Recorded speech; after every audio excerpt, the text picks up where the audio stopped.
আপনারা কেন মুসলিমদের কেউ টাকা দিচ্ছেন না কেন? আমাদের মামলা চালাতে কষ্ট হচ্ছে, আমরা পারতেছি না, আমার সব শেষ হয়ে যাচ্ছে। আমি আর কিভাবে বলতাম আপনাদেরকে? আমাদের বাংলাদেশে এখন 54 জনের মতো যার ফাঁসি আসামি আছে বাংলাদেশে, এখনো 54 জন মতো। এরপরে যাবজ্জীবন আছে অসংখ্য, এখনো হাজিদি মামলা অনেকের দিচ্ছে না। পুরো আদালত বিবাদাসুল বাচন করতেছে। পলিটিক্যাল মামলা হলে, জামাত বিএনপি মামলা হলে সেগুলো খালাস, সেগুলো মুক্ত, সেগুলো শেষ। যে ইসলামের অ্যাঙ্গেল থেকে মামলা হলে সেটাকে ওই আওয়ামী লীগ যে আচরণ করেছে সে আচরণ করা হচ্ছে এগুলোর সাথে। যে যতটুকু পারেন সর্বাত্মক করে যাবেন। বিষয়টা হলো, একটু বলি আপনাকে ফারারি, সেটা হচ্ছে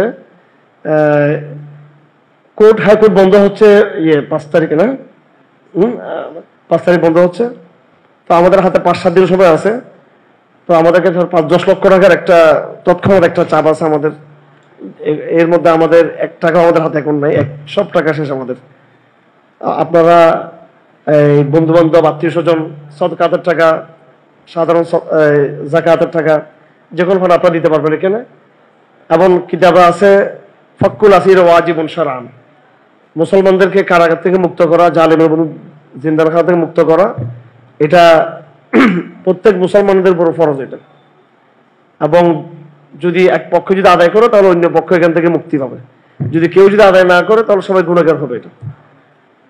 তো এবং কিতাবে লেখা আছে যে পৃথিবীর লাউ উসিরা মুসলিমুন ফিল মাশরিক, পৃথিবীর পূর্ব প্রান্তে যদি কোনো মুসলমান গ্রেফতার হয়, লাওয়াজাবা আলা আহলিল মাগরিব, পৃথিবীর পশ্চিম প্রান্তের মুসলমানদের জন্য ওয়াজিব হচ্ছে তাকে সেখানে মুক্ত করে নিয়ে আসা। এটা তো আপনারা খেয়াল রাখবেন।